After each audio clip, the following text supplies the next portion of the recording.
Terima kasih, moderator. Bismillahirrahmanirrahim. Assalamualaikum warahmatullahi wabarakatuh.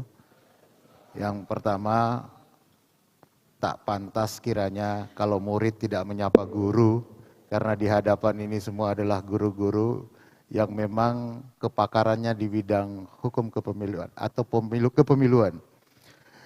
Sementara saya sendiri basically disiplin ilmu dari hukum tata negara. Izin Prof.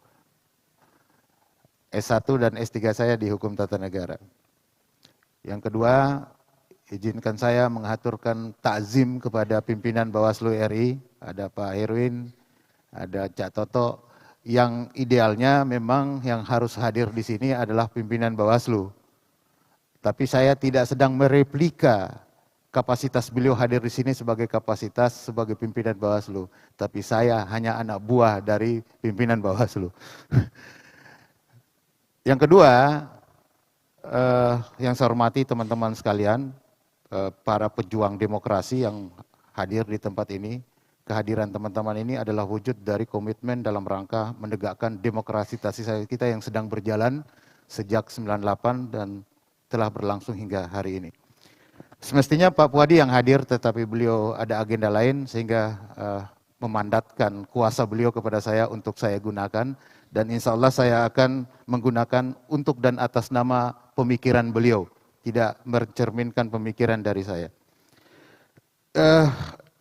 Yang diberikan panitia itu ada judul demokratisasi pasca reformasi dan agenda kepemiluan. Maka izinkan saya menyampaikan dalam dua sesi. Sesi yang pertama adalah sesi demokratisasi pasca reformasi dan yang kedua agenda kepemiluan.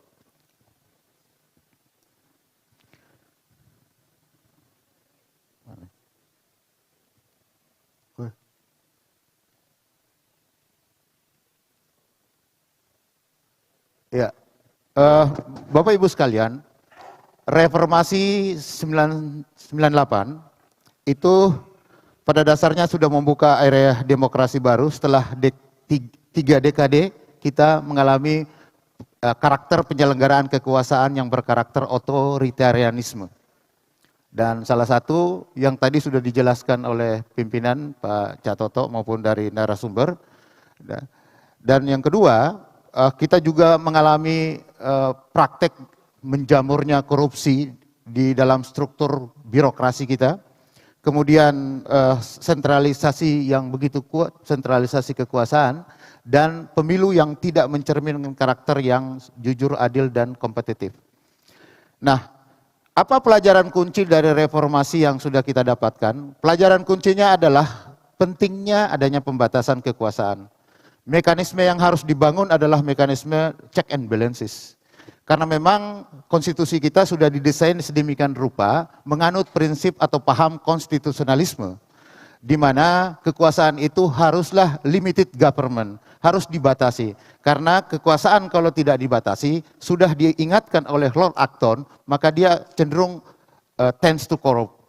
Inilah yang kemudian menjadi satu agenda besar dari reformasi, adalah membatasi kekuasaan. Prinsip kekuasaan itu harus dilakukan mekanisme check and balances. Dan itu sudah dideklar oleh para pembentuk konstitusi kita, bahwa kekuasaan itu memang harus dibatasi. Karena kalau tidak dibatasi sangat berbahaya. Yang kedua, salah satu bentuk karakter negara demokrasi itu adalah meaningful participation. Partisipasi harus didorong seluas-luasnya. Karena partisipasi dari hak perwujudan hak konstitusional warga negara yang telah dijamin oleh konstitusi. Kemudian yang ketiga, pelajaran kunci dari reformasi yang sudah kita jalankan adalah pemilu harus menjadi mekanisme utama untuk terjadinya sirkulasi kekuasaan. Tidak ada mekanisme lain dalam tatanan negara demokrasi untuk menjamin sirkulasi kekuasaan hanya melalui mekanisme demokrasi elektoral. Karena di dalam demokrasi elektoral itu, ekspresi hak konstitusional warga negara untuk menentukan siapa pemimpinnya itu dapat tersedia dengan baik. Lantas kemudian, kita tahu bahwa reformasi itu telah mengubah landscape politik pemilu kita melalui, kita sudah merasakan pemilihan umum yang lebih bebas dan kompetitif. Walaupun di sana sini masih ada catatan-catatan tersendiri. Kemudian kita sudah menerapkan pola desentralisasi kekuasaan karena menerjemahkan pasal 1 ayat 1 meminjam ajaran Prof. Haryono. Dalam buku-bukunya saya sering menggunakan dalam disertasi saya banyak mengutip pendapat dari Prof.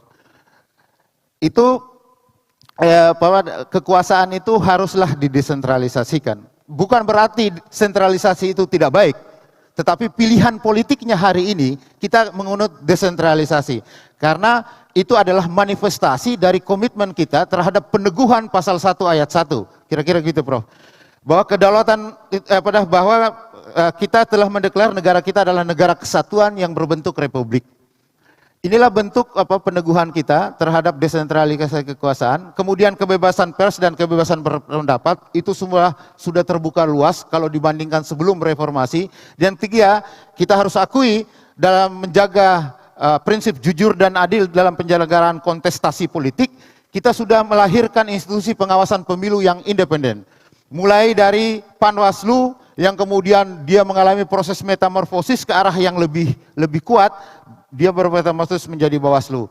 Ini tidak lepas juga dari perjuangan dari senior-senior yang ada di depan ini, terutama zamannya Pak NHS, yang kemudian meneguhkan pasca itu kemudian Bawaslu itu eksistensinya semakin diperkuat. Karena pemaknaan putusan MK itu terkait dengan pasal 22, terkait dengan suatu komisi pemilihan umum yang di dalam konstitusi ditulis dengan huruf kecil. Dalam ajaran hukum tata negara, kalau huruf kecil itu, huruf besar dan kecil menentukan eksistensi kelembagaan. Inilah yang kemudian menjadi catatan penting kita di reformasi. Lantas kemudian, Bapak Ibu sekalian, apa pesan pentingnya?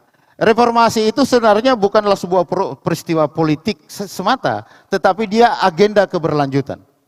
Dan sebagai sebuah agenda kelanjutan ini harus dikawal. Jangan sampai demokrasi kita mengalami kemunduran. Kita tidak perlu lagi masuk ke dalam tatanan pemerintahan yang dilakukan secara otoritarianisme. Bapak Ibu sekalian, yang berikutnya, apa capaian yang sudah kita dapatkan dari reformasi ini? Capaian yang pertama, kita sudah mengalami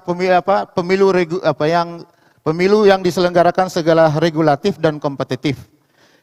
Dalam sejarahnya kita berhasil menyelenggarakan 6 kali pileg dan 5 kali pilpres. Dan pilkada kita sudah lakukan secara langsung sejak tahun 2025.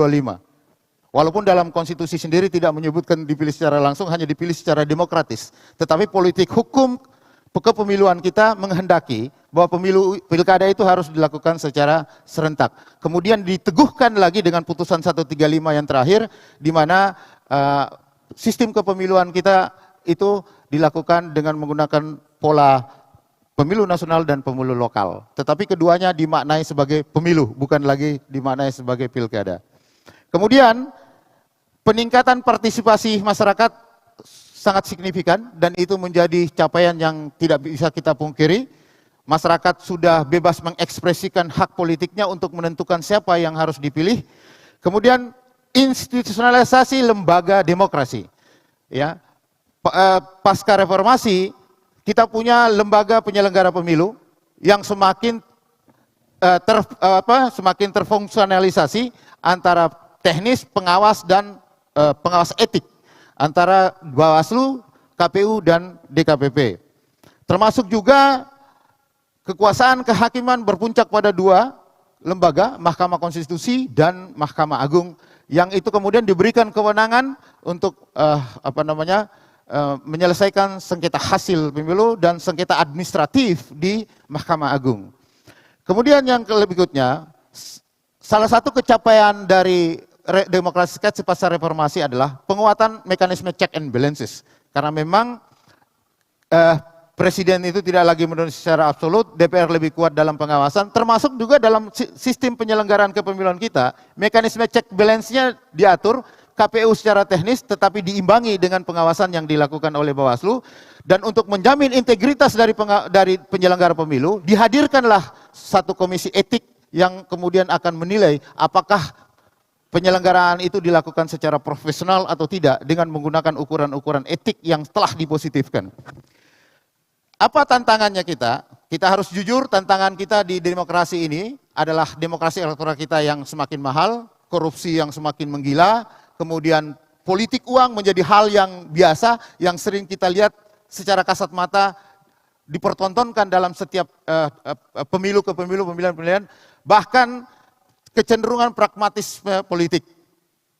Bagaimana pragmatisme politik nanti Menir yang akan menjelaskan itu. Kemudian oligarki politik yang tadi dibahas, pengaruh elit terhadap pencalonan dan kebijakan publik, termasuk kita menyaksikan perdebatan tentang parcok dan sebagainya, itulah model oligarki politik karena politik tidak lepas dari kekuasaan. Kemudian kita juga mengalami yang namanya kontestasi identitas. Politik SARA, ya, ini sering polarisasi dipertajam, ini mempertajam segregasi sosial. Ya. Kemudian polarisasi digital, hoax, post-truth politik menjamur, politik of intimidation juga menjamur. Ini kan konsekuensi dari kontestasi identitas maupun polarisasi digital. Hoax, ujaran kebencian, hate speech, kemudian manipulasi opini di media menjadi hal yang cilakanya instrumen hukum kepemiluannya belum bisa menjangkau ke sana. Dan ini adalah satu-satu agenda penting yang harus didorong dalam rangka reformasi sistem hukum kepemiluan kita. Kemudian persoalan yang terkait dengan netralitas ASN TNI Polri, ini menjadi persoalan yang klasik. Bahkan dalam setiap kontestasi politik dia menjadi jamur, dia tumbuh bagaikan jamur di musim penghujan. Secara kasat mata kita lihat banyak dari pemilu ke pemilu netralitas ASN ini menjadi persoalan. Karena ada politisasi birokrasi di sana. Karena untuk bisa memenangkan sebuah kontestasi, kadangkala kekuasaan menjadi penting. Ya. Dan terakhir, tantangan kita dari dimensi penegakan hukum itu pemilu itu sendiri. Pengawasan maupun KPU punya keterbatasan kewenangan, sistem prosedurnya yang sangat singkat, bukti yang sulit dihadirkan, kemudian kompleksitas Gakumdu. Nanti kita bahas satu-satu. Yang berikutnya, Bapak Ibu sekarang, lantas apa peran strategis Bawaslu di dalam demokrasi? Saya mencatat setidaknya ada 4 peran. Peran yang pertama adalah the guardian of electoral integrity. Di sini perannya, Bawaslu itu ditugaskan untuk mengawal hak pilih. Tidak boleh satupun rakyat Republik Indonesia yang telah memiliki kualifikasi yang ditentukan dalam undang-undang tidak bisa memilih. Pembatasan hak pilih tidak boleh. Di situ Bawaslu harus hadir untuk memastikan semua warga negara bisa mengekspresikan hak pilihnya untuk menentukan siapa pemimpin yang akan dipilihnya. Kemudian yang kedua, menjaga fairness. Karena jujur dan adil itu menjadi kata kunci dalam sebuah kontestasi. Maka dihadirkan Bawaslu itu untuk memastikan fairness itu tetap terpelihara. Kemudian juga berkaitan dengan memastikan equity of arms. Electoral justice tidak hanya sekedar service list, tetapi kemudian harus diinternalisasi dalam setiap semangat pengawasan yang dilakukan oleh Bawaslu. Kemudian yang kedua, perannya adalah sebagai lembaga penegak hukum. Kita tahu salah satu fungsi dari Bawaslu adalah penindakan. Nah, oleh karena itu penindakan ini, maka mekanisme penanganan pelanggaran itu disediakan adalah satu kanal yang dibuat dalam rangka memastikan electoral justice terpelihara. Ada mekanisme administratif, etik, dan pidana. Walaupun dalam implementasinya ada problem-problem, baik secara teknis operasional maupun problem normatif. Ya, terus kita akui, karena memang salah satu karakter undang-undang pemilu ini adalah karakter hukum yang bersifat membuka ruang adanya tafsir, tidak memiliki keajekan hukum. Yang itu perlu kita review bersama. Gakumdu sebagai orkestrasi penegakan hukum. Walaupun Gakumdu sendiri ada problem. Kemudian yang berikutnya, apa yang kita lakukan hari ini adalah bagian kita menjawantahkan peran kita sebagai aktor pendidikan politik rakyat. Karena memang di dalam undang-undang, di pasal 93, salah satu tugas Bawaslu adalah mendorong terjadinya voter education. Mendorong terjadinya pendidikan politik masyarakat. Dan Bawaslu membelajarkan ini adalah bagian dari upaya kita, ikhtiar kita dalam rangka membangun kesadaran politik yang kritis terkait eksistensi kita sendiri maupun publik. Terima kasih. Termasuk juga adalah pendidikan politik yang diperankan oleh Bawaslu melalui Pusdiklat, itu adalah yang berbasis komunitas, kemudian yang berbasis pada kampus, Bawaslu goes to campus, termasuk juga adalah berbasis digital. Yang terakhir, yang sangat penting juga, dan ini menjadi amanat dari Undang-Undang Pemilu adalah Bawaslu berperan sebagai inovator demokrasi elektoral. Wujudnya dalam bentuk mendorong pengawasan partisipatif. Partisipatif bukanlah program rekayasa delegatif yang dibuat oleh Bawaslu, tetapi dia amanat daripada undang-undang. Melakukan pendidikan politik kepada masyarakat. Nah, diwujudkan dalam bentuk pengawasan partisipatif. Karena ada segelintir orang yang mempersoalkan nomenklatur pengawasan partisipatif. Bahwa pengawasan partisipatif itu bukanlah istilah dari undang-undang. Memang betul secara eksplisit verbal tidak ada yang menulis pengawasan partisipatif. Tetapi dia hadir diterjemahkan sebagai bentuk delegasi norma dari Undang-Undang Pemilu. Yang mengatakan bahwa salah satu tugas Bawaslu adalah melakukan pengawasan yang berbasis pada partisipasi publik. Inilah kemudian diwujudkan dengan pengawasan partisipatif. Pasal 94, 102, 104, kemudian 186, satu bab tersendiri, 386, satu bab sendiri dalam undang-undang yang itu mengamanatkan kita untuk melaksanakan pengawasan partisipatif. Wujudnya kita lihat dia menjadi program prioritas nasional. Izin pimpinan program prioritas nasional. Kemudian kita harus juga menggeser pola pengawasan kita, tidak hanya kemudian berdasarkan pada pengawasan yang konvensional. Kita sudah masuki ke era yang berbasis teknologi. Maka ke depan rekayasa pengawasan pemilu harus mempertimbangkan teknologi informasi, harus berbasis pada big data dan harus berbasis pada kecerdasan buatan.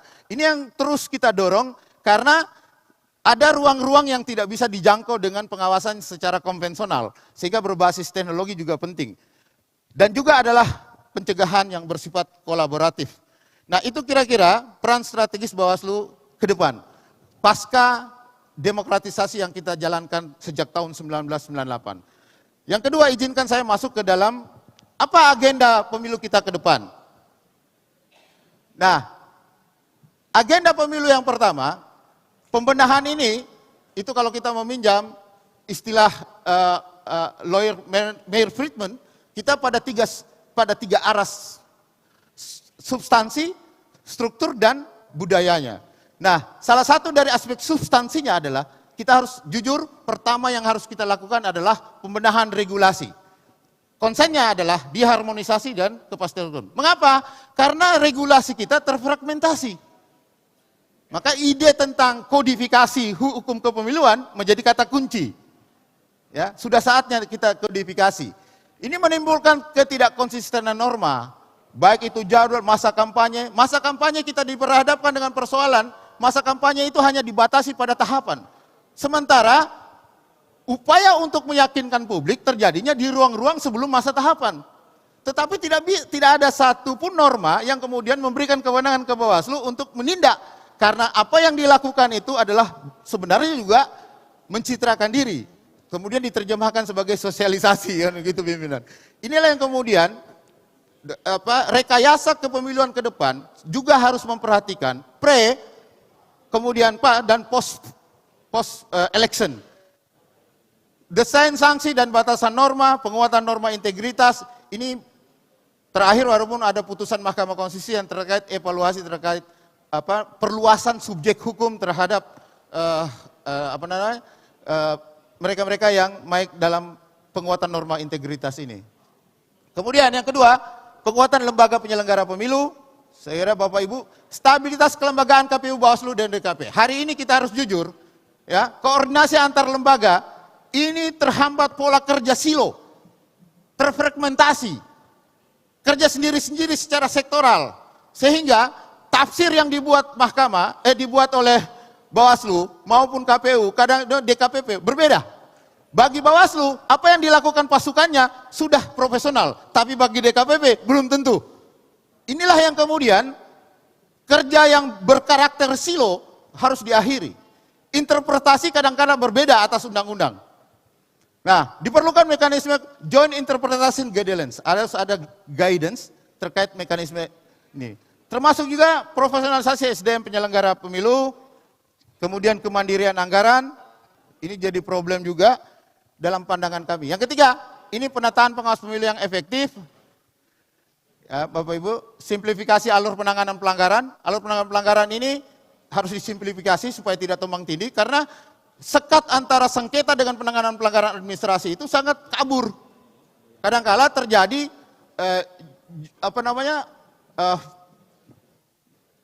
kadang-kadang rebut kekuasaan, saling rebut penanganan gitu. Kemudian penyempurnaan manajemen pemilu dan teknologi kepemiluan. Digitalisasi manajemen logistik terintegrasi. Ini Pak Herwin paling paham distribusi logistik itu menjadi sumber kerentanan, ya.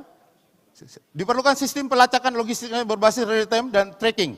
Ini yang kita belum punya. Kemudian penataan kampanye dan pendanaan politik. Nah, yang paling krusial menurut kami adalah penegakan hukum pemilu. Nah, dalam konteks penguatan penegakan hukum pemilu, itu menghadapi 3 simpul masalah utama dalam pandangan kami. Yang pertama, norma yang lemah, multitafsir, dan tidak adaptif. Tidak adaptif itu kadang-kadang norma itu tidak bisa menjangkau, dan memang habitus hukum itu selalu ketinggalan dengan perkembangan pelanggaran. Ada beberapa pelanggaran yang memang tidak bisa dijangkau oleh hukum yang ada. Kemudian kelembagaan yang tidak permanen. Kita punya ribuan ad hoc yang di bawah Bawaslu Kabupaten Kota tidak berimbang dan tidak harmonis. Kemudian prosedur yang kaku terlalu cepat. Nah, akibatnya dia menghasilkan penegakan hukum yang tidak seragam. Kadangkala di sana A, di sini B, tapi karakter kasusnya sama. Ada disparitas penanganan tergantung kepentingannya apa. Jadi kadang tidak melihat lagi legalistik proseduralnya seperti apa. Nah, kemudian rentan intervensi. Secara kasat mata kita lihat. Dan belum mampu menjamin electoral justice. Integritas pemilu secara optimal. Inilah kira-kira pengenalan. Nah, apa yang harus dilakukan? Kami mengidentifikasi, yang pertama, Bawaslu itu harus diberikan penguatan kewenangan Bawaslu. Ada 3 kewenangan yang saya kira penting untuk kita dorong bersama-sama. Yang pertama, kewenangan investigatif terbatas. Ya, limited investigation power. Kita itu tidak punya kewenangan untuk meminta keterangan dan dia wajib hadir. Tidak ada ketentuan hukum yang mengatakan bahwa kalau dia tidak hadir ada konsekuensi hukumnya. Tidak ada. Sehingga orang ogah-ogahan mau datang. Ini Bawaslu siapa? Kan polisi palsu. Ada Pak yang mengatakan begitu? Penyidik palsu. Nah, kewenangan ini harus dibunyikan dalam undang-undang, ya. Dan kami ditugaskan oleh pimpinan Bawaslu untuk menyusun naskah kajian khusus di bidang penegakan hukum, usulan perubahan undang-undang pemilu, dan kami sudah lakukan. Butuh waktu sebulan lagi untuk bisa selesai itu karena banyak sekali yang harus kami review. Yang kedua, kewenangan ini juga kita tidak punya kewenangan untuk mengakses dokumen yang terkait dengan kewenangan kita, pelaksanaan tugas dan kewenangan kita. Ya, kita aja kadang berantem kalau istilahnya DPT, kita punya kewenangan mengawasi DPT. Tapi kemudian yang menjadi nilai pembandingnya, dokumen pembandingnya, kita tidak punya kewenangan untuk mendapatkan itu. Mau sengketa di informasi, bingung juga kita. Nah, yang kedua, harus ada penguatan adjudikasi administratif. Ya, putusan Bawaslu itu bersifat final, jangan lagi dibuat mekanisme lain. Makanya banyak disertasi yang di Ibu lupa Prof, Ibu mantan ketua KPU, mantan anggota KPU, Ibu Ida, itu sudah melihat saluran yang menangani sengketa kepemiluan terlalu banyak, Pak. Mesti disederhanakan. Ya. Kemudian penerapan subpoena power. Nah, subpoena power ini penting. Memanggil saksi secara wajib. Kalau dia tidak hadir, ada konsekuensi hukumnya. Dan prakteknya itu di beberapa negara itu menerapkan ini. Lembaga yang menyelenggarakan pemilu di Korea Selatan misalnya atau di Brazil misalnya itu menggunakan subpoena power. Artinya Pengawas pemilu bisa dipanggil untuk ini, meminta dokumen, mengakses bukti digital, itu disertai dengan ketidakpatuhan dan standar penggunaan berbasis probable cause administratif. Nah, reformasi Gakumdu yang kedua, agenda yang kedua reformasi. Kenapa masalahnya? Tidak masih ad hoc, tidak bekerja penuh waktu, tarik-menarik kewenangan, keputusan sering bergantung pada musyawarah, perbedaan tafsir, penanganan perkara. Arah reformasi ke depan, kira-kira kami mengusulkan dua opsi ini. Opsi yang paling ideal menurut kita, jadikan Gakumdu unit permanen di Bawaslu. Dia punya prinsip dasar one command, one decision, one accountability. Dia tunduk kepada perintah pleno Bawaslu. Dia bekerja penuh waktu di Bawaslu. Dia dijadikan unit penegakan hukum pidana pemilu. Sehingga tidak terjadi lagi distorsi, tarik-menarik, persoalan kewenangan, dan itu mempengaruhi citra kelembagaan Bawaslu. Ini yang kita harapkan, dan konsepnya kita sudah selesai ini, kami sudah tinggal berdiskusi sama pimpinan nanti. Walaupun ada opsi ketiga yang ditawarkan Pak Rif, ketua Komisi 2, itu terkait boleh menggunakan opsi satu tetapi dengan sendiri-sendiri. Jadi saya membayangkan PPNS Bawaslu kalau mengikuti logika berpikirnya ketua komisi. Ini kira-kira yang ketiga, kerangka hukum pidana pemilunya diperbaiki. Reformasi delik pidana, desain mekanisme pembuktian, sinkronisasi penanganan administrasi. Kami mereview ada 55 pasal yang ada di dalam undang-undang pemilu, itu kita review karena dia dia punya karakteristik penal administratif.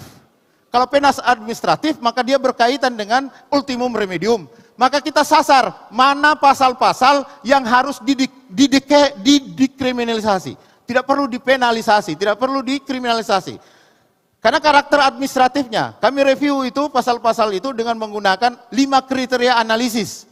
Termasuk analisis terkait dengan analisis kebijakan dekriminalisasi maupun kriminalisasi yang diajarkan guru-guru yang ada di Undip. Kami menggunakan itu.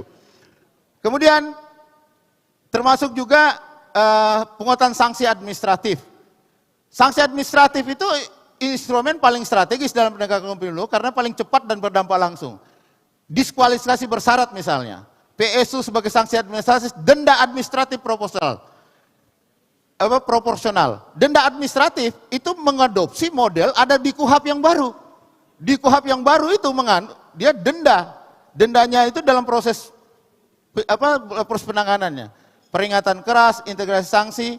Nah, yang terakhir, mengikuti semangat yang ada di dalam penegakan hukum sekarang, di semua institusi, bahkan ada dalam KUHP juga, itu terkait dengan restoratif justice. Tetapi kita tidak mencerminkan restoratif justice karena mempersyaratkan korban. Korbannya Republik Indonesia, jadi tidak ada yang spesifik. Tetapi kami mengusulkan paradigma penanganan pelanggaran yang kami sebutnya dengan penanganan pelanggaran yang afirmatif.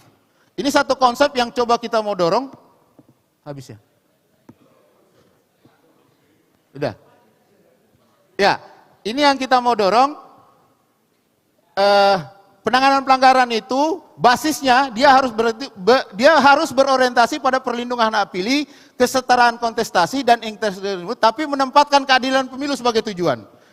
Ya, dalam model ini tindakan pengawas pemilu tidak lagi sekedar legalistik prosedural. Yang sekarang sangat legalistik prosedural, tetapi yang dijadikan ukurannya itu free and fair election, hak konstitusional warga negara, dan kami sudah buat SOP-nya, kira-kira begitu. SOP-nya kami sudah terjemahkan, yang kalau diminta pimpinan akan kami presentasikan. Tetapi prinsip penanganannya begini, primacy of electoral justice, keadilan pemilu adalah tujuan utama, protection of electoral rights ya, hak pilih warga dan kesetaraan itu harus dilindungi secara aktif. Kemudian ketiga, impact oriented assessment. Penilaian pelanggaran didasarkan dampak nyata dan potensial. Dilihat dulu dampaknya. Dampak nyatanya dilihat. Potensial enggak terhadap integritas pemilu. Kalau dia terkait dengan tidak mengancam integritas pemilu, maka karakternya hanya sebagai pelanggaran administratif. Dan pelanggaran administratifnya tidak perlu dibawa ke ranah pidana. Karena memang karakternya penal administratif tadi. Pemilu ini kan karakter administratif. Kemudian non-formalistic approach. Formalitas prosedur tidak boleh digunakan untuk membenarkan ketidakadilan pemilu. Ini prinsip-prinsip. Corrective and prevention orientation. Rekomendasi dan putusan diarahkan untuk memperbaiki proses dan mencegah pengulangan pelanggaran. Sepanjang sudah dipulihkan pelanggaran itu, tidak ada lagi urgensinya memidanakan orang itu. Kemudian integrated enforcement, pendekatan administratif, etik pidana ditempatkan dalam satu kerangka, keadilan pemilu. Dan ini memang harus diterjemahkan dalam bentuk operasional. Saya kira itu Bapak Ibu sekalian yang bisa kita elekan. Yang jelas arahan benar kita ke depan itu regulasi yang konsisten, sederhana, mudah ditegakkan, kelembagaan yang profesional, teknologi dan tata kelola yang transparan. 3 hal ini yang menjadi prasyarat penting kita. Demikian, kurang lebihnya mohon dimaafkan. Billahi taufiq wal hidayah. Wassalamualaikum warahmatullahi wabarakatuh. Waalaikumsalam warahmatullahi wabarakatuh. Baik, terima kasih Pak Bahtiar atas paparan yang sudah disampaikan. Selanjutnya saya persilakan kepada narasumber Bapak Ferry Daud Liando. Bapak mempunyai waktu 20 menit Pak, dimulai ketika Bapak berbicara. Waktu dan tempat saya persilakan. Izin. Ya. Salam sejahtera untuk kita semua. Assalamualaikum warahmatullahi wabarakatuh. Yang saya hormati Pak Kordif, Pak Dr. Herwin Malonda, Cak Toto, dan Bapak Ibu sekalian. Ini sepertinya kurang adil ya. Saya diperintahkan anak buahnya Bung Herwin untuk pakai jas begini, kemudian bawahan pun harus pakai celana kain, tidak boleh pakai jeans begini ya. Jeans seperti ya. Tapi kok yang lain-lain bisa ya, saya tidak tahu kenapa ya. Tapi mungkin manfaat positifnya itu adalah saya tuan rumah karena memang menyambut orang-orang besar dari Jakarta. Ya, ini mungkin diperintahkan Bung Herwin harus seperti ini biar juga kita menjadi tuan rumah yang baik. Ini salam hormat buat para guru kita, para mentor, Pak Haryono. Ini selamat datang juga. Ini. Kemudian Prof Muhammad, ya, mentor kita bersama, Pak Guru NHS. Kemudian Pak Nasrullah, Bu Nunung, Mbak Ninis, ya. Prof Erlangga. Ya. Ini sebetulnya saya masih dalam ruang lingkup pembinaan sebetulnya. Ya. Kami ada yang namanya Asosiasi Ilmu Politik Indonesia, saya itu anak buahnya Prof Muhammad, Pak NHS, dan Prof Erlangga. Ya. Saya harus memperkenalkan anak buah karena memang kalaupun salah harus dikoreksi. Ya. Ini grogi juga kalau berhadapan dengan orang-orang guru besar ya, orang-orang hebat. Tapi ini proses kita belajar untuk kita saling berdiskusi. Ya. Saya diminta untuk merespon Pak Bahtiar ya, walaupun sebetulnya tadi apa yang saya mau sampaikan Prof Erlangga sudah sebagian menyinggung ya. Berkaitan dengan demokratisasi pasca reformasi. Nah sebetulnya apa sih agenda reformasi? Tadi Pak Bahtiar sudah menjelaskan. Ya. Secara normatif sebetulnya apa yang diharapkan dari reformasi kita sudah selesai. Ya. Tadi yang sudah disampaikan soal pembatasan kekuasaan, ya, soal partisipasi, soal hak asasi manusia sudah kita sudah punya. Ya. Kita sekarang pemilu, ya, bukan hanya dilaksanakan secara periodik. Ya. Kalau mau dibandingkan dengan negara-negara lain, ya. Perdana Menterinya belum selesai dengan satu agendanya sudah diganti. Kapan saja bisa diganti. Tapi kita secara periodik 1 kali dalam 5 tahun. Ya. Ya. Kemudian yang paling penting kita memiliki penyelenggara independen. Ya. Kita kalau ikut kegiatan-kegiatan internasionalnya KPU ternyata di beberapa negara, ya, di negara-negara maju tidak memiliki penyelenggara independen kayak kita. Ya. Mungkin ada penyelenggara tetapi dia itu merupakan subordinat dari negara. Kayak kita di Orde Baru ada namanya LPU. Ya. Atau lembaga-lembaga yang dibentuk oleh pemerintah. Bahkan ada negara-negara yang tidak seperti kita. Kita punya Bawaslu, bahkan punya DKPP. Ya. Luar biasa. Ya. Jadi kalau kita melihat secara normatif apa yang kurang. Ya. Kita itu ada penegakan HAM. Ya. Semua bebas. Kita bisa memaki atas nama HAM, memfitnah atas nama HAM, semua bisa kita lakukan. Ya. Kita sekarang sudah negara super bebas. Apalagi yang kurang sekarang? Partai politik begitu banyak, kapan saja. Ormas-ormas berdiri kapan saja dengan alasan kebebasan berkumpul dan berserikat. Semua atas nama kebebasan, atas nama HAM. Ya. Kita pun mantan kriminal, mantan narapidana, tidak dilarang oleh undang-undang untuk menjadi kepala daerah, untuk menjadi pemimpin. Kita sudah berapa kali melakukan JR, tapi MK mengatakan melarang seseorang untuk maju menjadi seorang pemimpin sama dengan pelanggaran HAM. Kurang apa kita Indonesia? Artinya saya katakan, ya, reformasi hari ini secara normatif kita sudah selesai. Harusnya kita itu lebih hebat dari negara-negara lain. Ya, kalau melihat kondisi-kondisi sekarang. Ya. Tetapi apa faktanya hari ini Bapak Ibu sekalian? Ya. Ya. Kita korek, kemana ya? Kemana ya? Nah, ini Bapak Ibu sekalian, tadi juga siapa ya? Pak Bahtiar atau Cak Toto yang menyampaikan ini ya. Ini data kita hari ini, saya hanya 4 data yang saya kutip, belum semua. Data Bank Dunia pada Juni 2025 ya. Tahun 2024 terdapat 194,7 juta jiwa penduduk Indonesia tergolong miskin. Berapa persen dari jumlah penduduk? 68,3% dari total jumlah penduduk Indonesia. Ya. Ini data ya. Data BPS, jumlah pengangguran per Agustus 2025 sebanyak 7,45 juta orang. Laporan World Population Review 2025, Indonesia menempati daftar negara dengan utang nasional terbesar di dunia. Laporan Ombudsman Republik Indonesia, pelayanan publik masih menjadi masalah utama penyelenggaraan pemerintahan di daerah. Sulit sekolah, sulit mendapatkan kesehatan yang layak, infrastruktur yang buruk, dan segala macam. Ini buah dari reformasi. Ya. Ini data Bapak Ibu sekalian, bukan hanya sekedar dalam rangka untuk melahirkan sebuah antitesis yang merupakan persepsi pribadi. Ya, tetapi ini adalah merupakan data. Ini buah dari reformasi.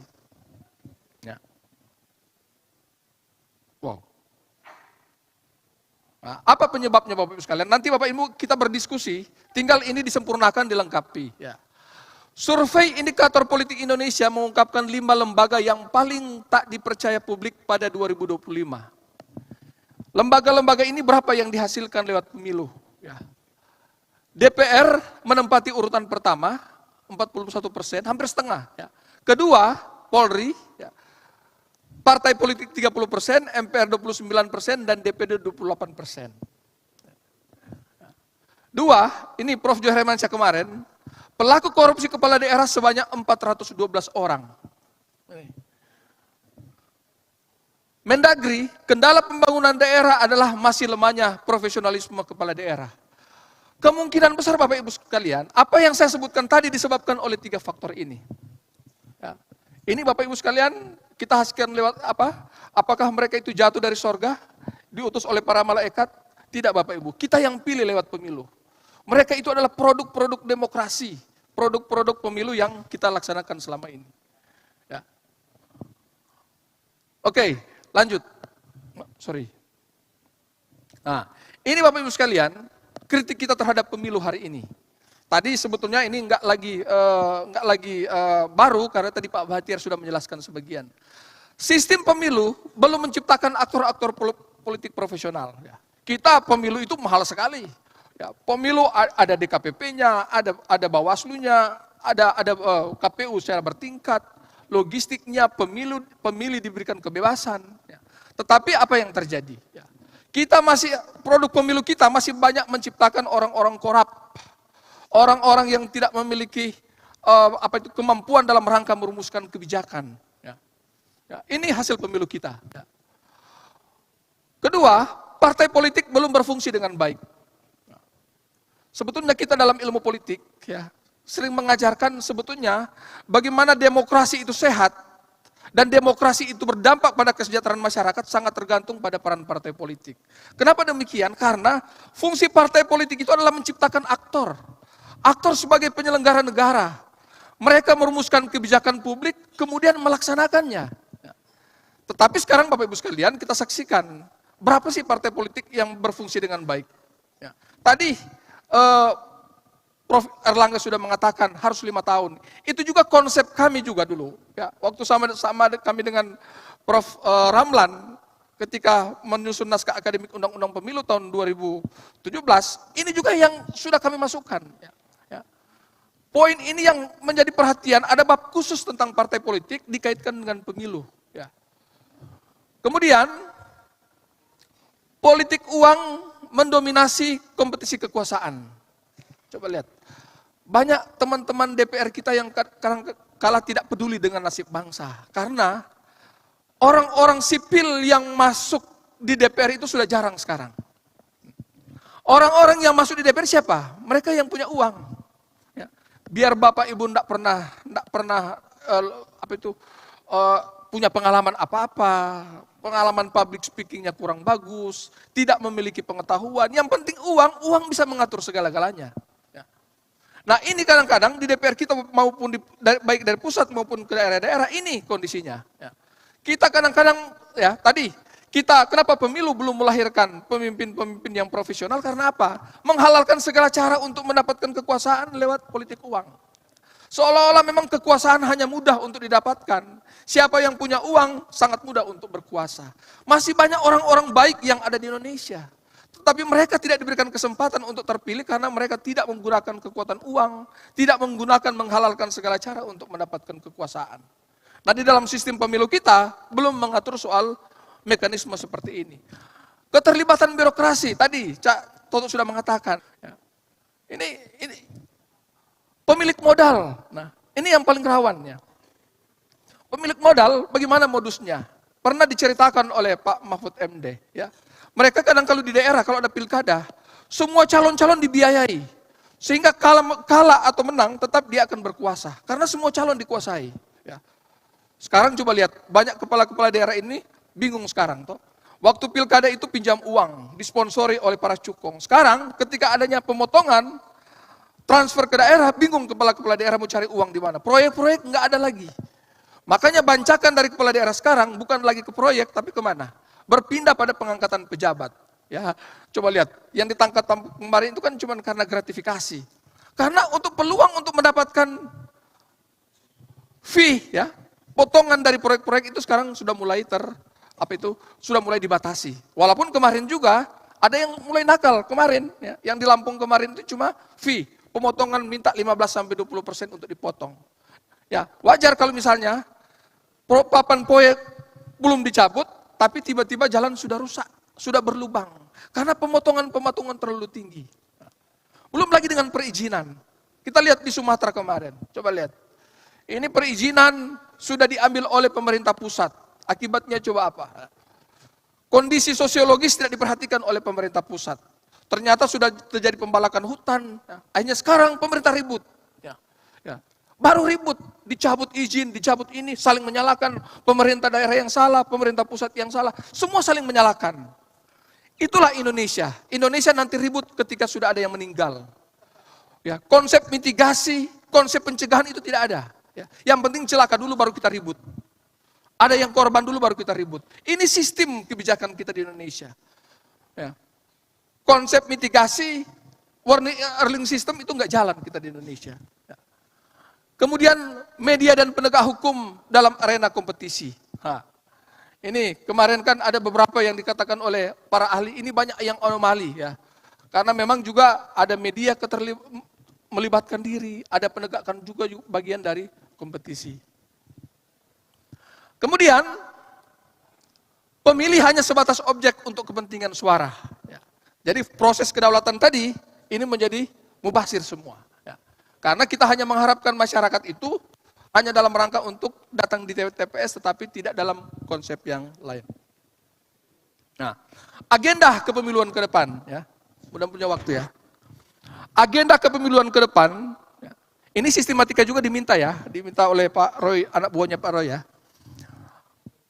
Pertama, pilihan atas sistem pemilu bukan segala-galanya. Nah, ini juga koreksi buat siapa yang bisa menjamin demokrasi kita menjadi lebih baik kalau misalnya pilkada dipilih oleh DPRD. Siapa yang bisa menjamin? Kemarin juga proporsional tertutup kita ganti dengan proporsional terbuka karena diharapkan demokrasi menjadi lebih baik. Tapi ternyata kan apa yang terjadi? Ya, transaksi menjadi lebih dominan. Siapa juga yang mengatakan bisa menjamin pemilihan kepala daerah oleh DPR, demokrasi akan menjadi lebih baik.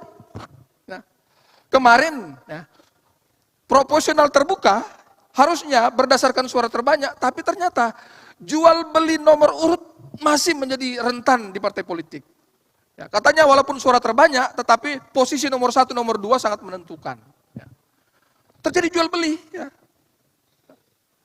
sudah terpilih pun, Bapak Ibu sekalian, masih boleh diganti oleh partai politik. Ya, itu proporsional terbuka. Kita sekarang ada wacana pemilihan oleh DPR untuk kepala daerahnya. Siapa yang mau menjamin tidak ada transaksi di sana? Coba lihat. Mahar ada di mana-mana ya. Bukan tidak mungkin korupsi akan merajalela karena gampang mencari 45 orang. Gampang mencari 100 orang. Bukan juga terjadi permainan antara oligarki ya. Pemilik modal menentukan partai, saya bayar kamu tetapi yang dicalonkan ini. Harus dicalonkan si calon A. Terjadi kesepakatan antara pemilik modal dengan A. Saya yang membiayai kamu menang, kemudian kompensasi yang kamu harus lakukan adalah soal penguasaan sumber daya alam dan segala macam. Jadi nggak akan selesai. Sistem tidak akan menjadi apa namanya itu tidak akan menentukan.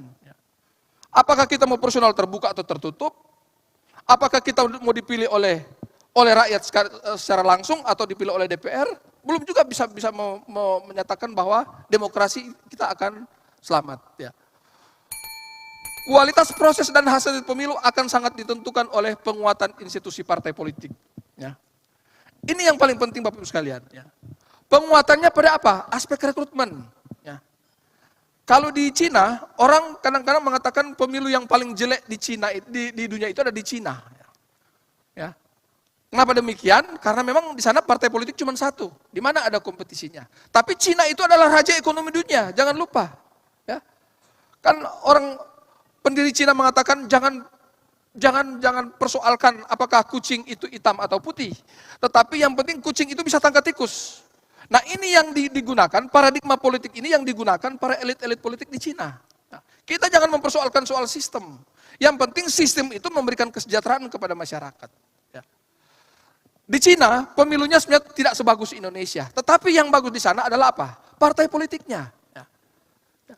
Jadi walaupun sistemnya kurang bagus, tapi partai politiknya bagus, hasil pemilu itu akan menjadi lebih bagus. Ya. Di Cina gimana rekrutmen? Kalau di Cina, kalau sudah pernah ketahuan, pernah mencuri, jangan harap bisa menjadi pengurus parpol. Ya. Menjadi yang direkrut menjadi pengurus parpol, anggota parpol di Cina adalah orang-orang yang memang memiliki kapasitas yang baik, memiliki keilmuan yang baik, etika yang baik dan segala macam. Lalu apa tugas parpol? Tugas parpol tinggal doktrinisasi, ya. Tinggal ideologi. Sudah selesai. Jadi parpol itu bukan lagi tempat untuk belajar. Tapi di kita coba lihat, proses rekrutmen kita agak susah. Kemarin 2024 kemarin, banyak partai terlambat mendaftar untuk caleg ya di beberapa dapil. Kenapa? Karena partai susah mencari orang. Bayangkan, sudah mau besok pemilunya, orangnya masih dicari-cari, apalagi perempuan. Banyak perempuan karena memang ada ketentuan 30% dalam setiap dapil. Bayangkan, tahapan sudah berjalan, orangnya masih mau dicari. Lalu gimana proses kaderisasinya? Ya. Betul. Kenapa? Kami ada argumentasi kenapa 5 tahun. 5 tahun itu mulai dari proses rekrutmen. Ya. Direkrut, kemudian dikaderisasi. Apa itu kaderisasi? Ya. Kayak kita di Ormas, kayak kita di HMI, kayak kita di PMKRI, kayak kita di PMI, di GMKI. Ya. Proses kaderisasi itu adalah bagaimana menciptakan dia memiliki akhlak, memiliki kapasitas, memiliki etika yang baik, memiliki jejaring sosial yang baik, public speaking yang baik, keterampilan yang baik, itu fungsi parpol. Nah, kalau parpol berfungsi dengan baik, soal kaderisasi, insya Allah money politik itu nggak ada lagi. Ya. Kan pelaku money politik siapa? Kan aktor-aktor partai politik kan, yang diusung oleh partai politik. Karena parpol tidak mampu mengkaderisasi, menciptakan etika bagi anggotanya, tidak membentuk karakter yang baik bagi anggotanya, maka muncullah money politik. Ya. Saya sering bermimpi, kalau yang berkompetisi itu adalah orang-orang baik, orang-orang berkarakter, maka enggak akan lagi terjadi money politik. Enggak akan lagi terjadi hoax. Enggak ada lagi memanfaatkan penegak hukum dalam rangka untuk memenangkan pemilu atau pilkada. Enggak ada lagi. Menghalalkan segala cara untuk berkuasa. Ya. Karena karakter dan integritas kurang baik yang diusung oleh partai politik, maka money politik itu tercipta. Maka menjadikan pemilu yang lebih baik sebetulnya bukan pada tahapannya. Kurang apa lagi dengan Bawaslu sekarang? Kurang apa lagi dengan undang-undang pemilu? Semua kita sudah ubah, sudah kita perbaiki, sudah kita revisi setiap tahunnya. Tapi apakah money politik itu hilang? Apakah korupsi itu hilang? Tidak. Tetap merajalela. Persoalannya bukan pada undang-undang pemilunya, bukan pada Bawaslunya, bukan pada pengawasan yang lemah, tetapi kita tidak memiliki kontestan-kontestan yang memiliki integritas, ya, memiliki karakter yang baik. Banyak penyelenggara juga berurusan dengan DKPP karena juga dipengaruhi oleh para kontestan. Ya. Kalau kontestan itu berbudi, berakhlak baik, berintegritas, nggak mungkin mereka menyeret-nyeret penyelenggara untuk ikut dalam rangka pemenangan. Ya. Birokrasi juga banyak yang terkena ya, masalah etik, tidak netral dan segala macam. Karena juga disenggol-senggol oleh para kontestan. Makanya memang kita kalau ingin pemilu menjadi baik, kita memang harus memperkuat pada kelembagaan partai politik. Ya. Karena di berbagai negara manapun banyak sistem pemilunya jelek, tetapi menghasilkan pemimpin-pemimpin yang baik karena partai politik sebagai penjaring, sebagai pendidik, sebagai pelatih telah menyiapkan aktor-aktor politiknya dengan baik. Makanya saya katakan sistem itu tidak menyelamatkan. Ya. Mohon izin Pak, waktunya sudah habis. Wah, Mohon oke. izin. Makasih. Mari tepuk tangan untuk Pak Ferry Daud Liando. Saya bisa menjelaskan nomor 4 ya. 1 menit aja. Siap. Ini kemarin saya sudah, proposal saya ini sudah saya usulkan ke Pak Guru NHS sama Pak Kordif ya. Ini untuk memperkuat pengawasan itu bukan pada kewenangan lagi ya. Tetapi bagaimana kita melihat ruang lingkup ya. Ruang lingkup pengawasan bukan hanya sebatas pada tahapan. Ya, kemarin saya katakan Bawaslu itu bukan badan pengawas tahapan pemilu, tetapi badan pengawas pemilu. Artinya semua instrumen-instrumen yang terkait dengan pemilu harusnya diawasi. Sekarang partai politik siapa yang mengawasi? Ya. Nggak ada satupun lembaga yang bisa mengawasi, mulai dari proses rekrutmen, proses kaderisasi, dan proses seleksi. Nggak ada yang mengawasi. Partai politik menjadi lembaga yang paling liar karena tidak diawasi. Oleh karena itu ruang lingkup pengawasan harusnya ya, kita memberikan kesempatan kepada Bawaslu, ya, biar mereka juga bisa melihat tata kelola partai politik, ya, walaupun di luar dari tahapan, tetapi bukan berarti partai politik diam. Coba lihat Bawaslu hari ini. Bawaslu hari ini tidak ada tahapan, tetapi ada keseriusan dari kita Bawaslu untuk tetap terus memperkuat kapasitas dari teman-teman penyelenggara pemilu. Apakah mau terpilih atau tidak terpilih, yang penting ada inisiatif, ada niat dari Bawaslu, ya, untuk memperkuat kapasitas walaupun di luar dari tahapan pemilu. Ini kerinduan saya Prof. Muhammad, ya. Mudah-mudahan ini yang akan menjadi juga catatan kita ketika kita akan mengusulkan itu di DPR nanti. Terima kasih. Assalamualaikum warahmatullahi wabarakatuh. Waalaikumsalam warahmatullahi wabarakatuh.